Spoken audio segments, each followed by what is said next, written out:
سورة المرسلات مكية. بسم الله الرحمن الرحيم.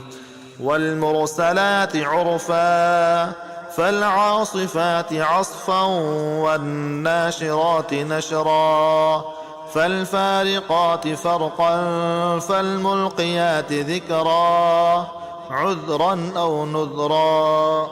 إنما توعدون لواقع فإذا النجوم طمست وإذا السماء فرجت وإذا الجبال نسفت وإذا الرسل أقتت لأي يوم أجلت ليوم الفصل وما أدراك ما يوم الفصل ويل يومئذ للمكذبين. ألم نهلك الأولين ثم نتبعهم الآخرين كذلك نفعل بالمجرمين ويل يومئذ للمكذبين. ألم نخلقكم من ماء مهين فجعلناه في قرار مكين إلى قدر معلوم فقدرنا فنعم القادرون ويل يومئذ للمكذبين. ألم نجعل الأرض كفاتا أحياء وأمواتا وجعلنا فيها رواسي شامخات وأسقيناكم ماء فراتا ويل يومئذ للمكذبين.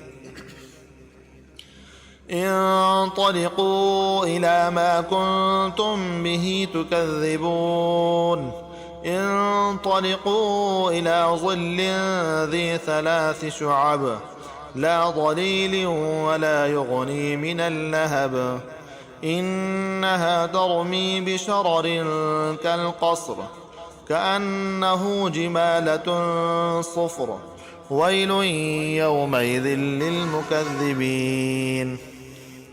هذا يوم لا ينطقون ولا يؤذن لهم فيعتذرون ويل يومئذ للمكذبين.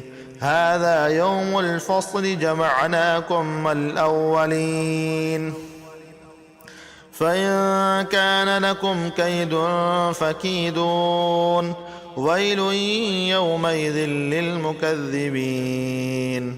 إن المتقين في ظلال وعيون وفواكه مما يشتهون كلوا واشربوا هنيئا بما كنتم تعملون إنا كذلك نجزي المحسنين ويل يومئذ للمكذبين. كلوا وتمتعوا قليلا إنكم مجرمون ويل يومئذ للمكذبين.